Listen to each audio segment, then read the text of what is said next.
তো বস, এখন এই ভিডিওতে আমরা ইন্ডিয়ান সিনেমার বেশ কিছু আপডেটস দেবো, সঙ্গে একটা ট্রেলার নিয়েও কথা বলবো। তো চলো আজকের ভিডিও শুরু করা যাক। প্রথমে কথা বলবো আমরা ধুরন্ধর 2 এর রানিং লেন্থ নিয়ে। এই ছবিটা আবারও বড় রানিং লেন্থে আসছে, তবে পার্ট 1-এর থেকে পার্ট 2 এর ডিউরেশন কিন্তু সামান্য একটু কম।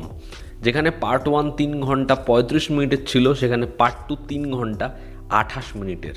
এবং এবার ছবিটা ইউএস সার্টিফাইড হয়েছে। ছবিটা 9 ফেব্রুয়ারি সার্টিফিকেশনের জন্য দেওয়া হয়েছিল, সেখান থেকে জানা যাচ্ছে এই ছবিটা ইউএস সার্টিফাইড হয়েছে এবার। তাহলে কি ছবির যে গোর নেচারটা বা ব্লাড পাতটা বা স্ট্রং ল্যাঙ্গুয়েজ, সেগুলো কি এবার একটু কম হবে দেখার, সেটা নিয়ে তো পরবর্তী সময় কথা হবে। তবে আপাতত ছবির রান টাইম 3 ঘন্টা 28 মিনিটের, এমনটাই আপডেট।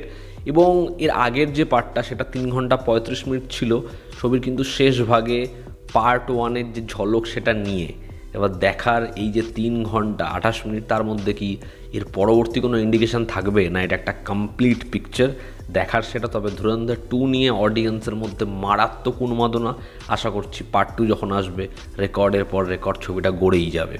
পরবর্তী যেটা আপডেট সেটা হচ্ছে মহেশ বাবু এবং সন্দীপ রেড্ডি ভাঙ্গার ম্যাসিভ কোলাবোরেশন নিয়ে। আমি দুদিন আগের একটা আপডেটে বলছিলাম যে বারাণসীর পর মহেশ বাবুর পরবর্তী কোন প্রজেক্ট হবে সেটা নিয়ে অলরেডি কথা শুরু হয়ে গেছে। তাকে প্রচুর হাউস থেকে অ্যাপ্রোচ করা হচ্ছে, ইভেন বলিউডেরও 2টো বড় হাউস থেকে অ্যাপ্রোচ করা হয়েছে। বাট সে বারাণসীর পর কোন ছবির সাথে যুক্ত হবে সেটা এখন বলা যাচ্ছে না। লেটেস্ট আপডেট ওয়াইজ এটাই জানা যাচ্ছে যে সন্দীপ রেড্ডি ভাঙ্গার যে প্রজেক্টটা করার কথা ছিল মহেশবাবুর সাথে, যেটার ইনিশিয়াল টাইটেল ছিল ডেভিল, সেই ছবিটার কাজ হতে পারে মহেশবাবুর পরবর্তী ছবি। এবার এর কোনো কনফার্মেশন নেই, তবে যে কটা পেজ থেকে যে আপডেট আসে সেখান থেকেই জানা যাচ্ছে যেটা হতে চলেছে। দেখার এই ম্যাসিভ কোলাবোরেশনটা কি আমরা পোস্ট স্পিরিট এবং পোস্ট বারাণসীর পর এই ডিরেক্টর অ্যাক্টর কি একসাথে কোলাবোরেশনে আসে। যদি সেটা হয় তাহলে ফ্যান্সদের জন্য খুব বড় খবর হবে। দেখার সেটা হলে আমরা কবে সেটার কনফার্মেশন পাই। পরবর্তী যেটা আপডেট সেটা হচ্ছে সাইয়ারার পর মোহিত সুরিকে একটা রোম্যান্টিক ছবি বানাতে দিয়েছে, একটা মিউজিক্যাল রোম্যান্টিক ছবি ওয়ারেফ, এবং মোহিত সুরির পরবর্তী প্রজেক্ট সেটা। তবে লেটেস্ট যেটা আপডেট, মোহিত সুরি যাকে এই ছবির জন্য ভেবেছে সেটা হচ্ছে রণবীর কাপুর। এবার রণবীর কাপুর আমাদের প্রত্যেকের খুব পছন্দের একজন অভিনেতা এবং দুর্দান্ত একজন অ্যাক্টর, সঙ্গে যেরকম তার ফ্যান ফলোয়িং। তো রণবীর কাপুরকে চাইছে মোহিত সুরি তার পরবর্তী প্রজেক্টে, তবে এখনই এর কোনো কনফার্মেশন নেই। তার কারণ যেরকম তার লাইন আপ, যেরকমভাবে সে একটা ছবির পরে পরবর্তী ছবিতে যুক্ত হয়ে রয়েছে, তো আপাতত 27-28 অবধি তাকে পাওয়া না যাওয়ারই চান্স ম্যাক্সিমাম। তবে যদি রণবীর কাপুর এই ছবিটার পার্ট হয় তাহলে আগে একটা অ্যানাউন্সমেন্ট আসবে এবং কনফার্মেশন 2026-এরই মিড ভাগে চলে আসবে।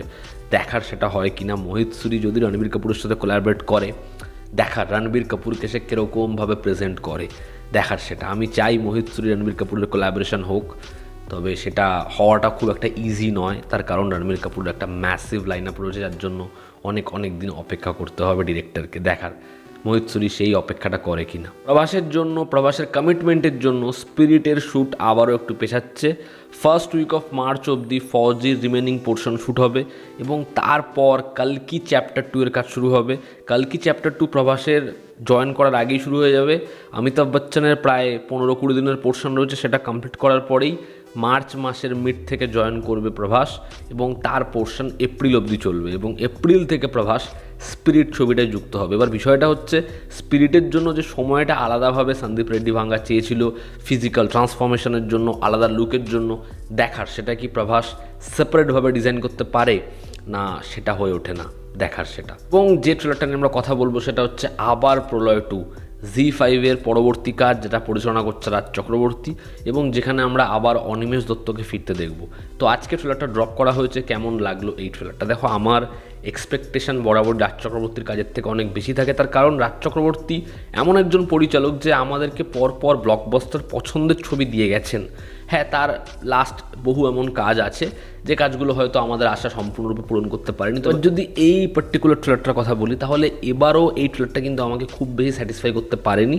ট্রেলারটা দেখে আমার খুবই মোটামুটি একটা ট্রেলার মনে হয়েছে। পার্টিকুলার কিছু জায়গায় এই ট্রেলারটায় আমি এক্সাইটেড হয়েছি, ভালো লেগেছে। বাট গোটা ট্রেলারটাই যে প্রলয়ের যে ভাইবসটা, প্রলয় দেখার যে মজাটা, সেটা কিন্তু রিক্রিয়েট করতে পারেনি। প্রলয় এমন একটা কাজ, যে কাজটা সময়ের সাথে আমাদের ভালো লেগেছে। বা যদি আমরা টিভি সিরিয়ালে প্রলয় আসছের কথা বলি, যেটা সানন্দ টিভিতে হতো, সেটার যা মান সেটা অন্যই।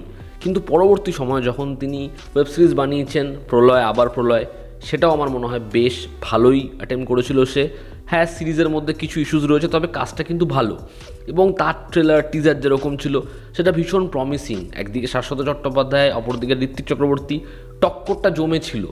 এবার যদি এই ট্রেলারটার কথা বলি, তো ট্রেলারটা শুরু যেরকমভাবে হয় যে অনিমেষ দত্ত তাকে ব্লাস্ট করে মারার চেষ্টা করা হয়েছে, তার ফ্যামিলি চায় না সে কোনো নতুন কেস নিক।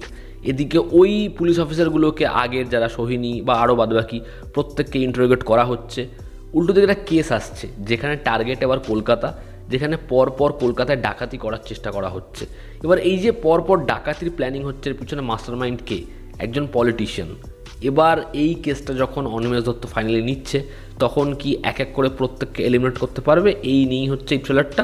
এবার ট্রেলারে যখন অনিমেষ দত্ত আসে, তার যেরকম মাসি নেচার, যেরকম ডায়লগবাজি ক্যালাবেন, ওইটা শুনতে ভালো লাগে। শেষ ভাগে যেরকম জায়গায় আসে, পার্থ আপনাকে চেনা চেনা লাগছে, আমি পার্থ নই, বালের পার্থ, এরকম ধরনের জিনিসপত্র, সেগুলো একটু একটু জায়গায় মজা দিয়েছে। একটা স্কেল রয়েছে, সেটা দেখে বোঝা যাচ্ছে।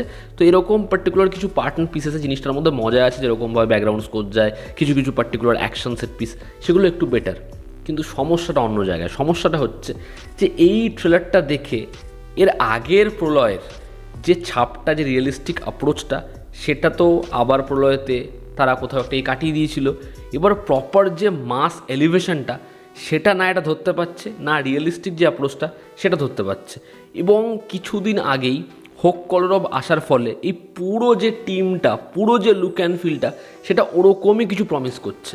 এবার হোক কলরব থেকে যদি এই কাজটার একটা ডিস্টেন্স থাকতো, তাহলে হয়তো আমাদের মাথায় এটা আসতোই না। এবং পুলিশ অফিসারের যে টিমটা, সেখানে রোহান বলি, সেখানে পার্থবাবু বলি, এরা প্রত্যেকেই সেম। ফলে জিনিসটার মধ্যে আপনি না চাইলেও ওই এক রকম ভাইবস পাবেন। যদি হোক কলরবে ওই পুলিশ অফিসারের নেচারটা বদলাতে পারতো অনিমেষ দত্তর থেকে, তাহলে এক্ষেত্রে বেটার হতো। এবং হোক কলরবের একটা নেগেটিভ ইম্প্যাক্ট পড়া, এবং যেহেতু সিনেমাটাও খুব বেশি ভালো হয়নি, বিষয়টা কোথাও একটা কি যেটা দাঁড়িয়েছে সেটা খুব একরকম, এবং যে কারণে ওই যে অ্যান্টিসিপেশনটা ওটা ওয়ার্ক করছে না। একদম শুরুর দিকে যখন অ্যান্টাগনিস্টদের দেখানো হচ্ছে, তাদের প্ল্যান প্রোগ্রাম দেখানো হচ্ছে, জিনিসটা কিন্তু ইন্টারেস্টিং হয়। এবার অনিমেষ দত্ত কেসটা নিতে পারছে না, তো পুলিশ বারবার ব্যর্থ হচ্ছে। একদম ফাইনাল সিকোয়েন্সে অনিমেষ দত্ত আসছে। যদি এরকমভাবে ট্রেলারটাকে প্রেজেন্ট করা হতো, অনিমেষ দত্তর জন্য সিটি বাজাতে ইচ্ছা করতো। কিন্তু এখানে যেরকমভাবে আসছে, তারপর যেরকম জিনিসপত্র হচ্ছে, সেগুলো খুব দেখা। আর যেহেতু আলাদা করে অ্যাকশানটা খুব ব্যাপক ডিজাইন নয়, ফলে অ্যাকশনটা আর মজা লাগছে না। তো এই ছিল আমার ওপিনিয়ন। আমার কাছে আবার প্রলয় 2 এর ট্রেলারটা একটা মোটামুটি ট্রেলার, এবং যা যা আপডেটস আমি দিলাম সেগুলো তোমাদের কি অপিনিয়ন জানিও। জনতা আমাদের পাশে আছে। আবার দেখা হচ্ছে। Take care.